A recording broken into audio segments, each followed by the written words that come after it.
Yeah, so as you said, we see the trends growing, and specifically within financial services, which is the industry that I'm within Ericsson. I would say that this is mainly due to the digitization of financial services, which also had a great ramp up after COVID-19. And what we are seeing as the key trends are mainly phishing. So we know that maybe 90% of all successful cyber attacks originate from, regular, simple phishing email, but they're so sophisticated. So, it opens up a door to very, a lot of data and vulnerable information. Then we also see the exploitation of vulnerable APIs, which can compromise the 3PP integrations, and that can in turn lead to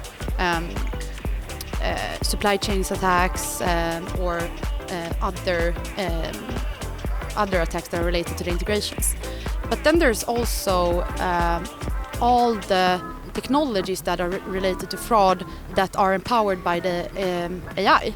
So we see a lot of deepfakes, fraud in general, with very sophisticated technologies where the traditional fraud detection models are simply just not sufficient anymore.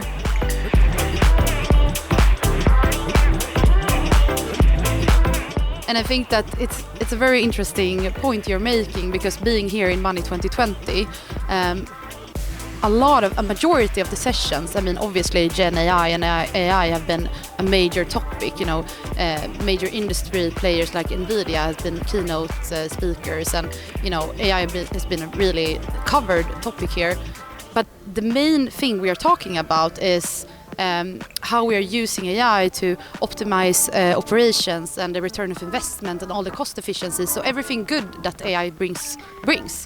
But there is a flip side to that what you're saying, right? So all the very sophisticated models and everything we can do to improve our operations, that could practically be used by hackers are super tech savvy, and they know how to use LLMs and all the generative AI models. So that can be used for a completely different purpose. And as I mentioned before, the traditional fraud detection models that we are using, they are simply not suffice anymore. So we have to invest in the cybersecurity in the sense that we need to have intelligent models that can detect and predict proactively irregular patterns or unusual behaviors, so we can build a secure system around it. Because when it comes to financial services, it all boils down to trust. You need to trust me that I can securely handle your money and your identity. And what happens in the sense if one of my employees accidentally presses a link in a phishing email which unlocks a door to very sensitive data, is that can have significant business impact. So that type of investment is crucial.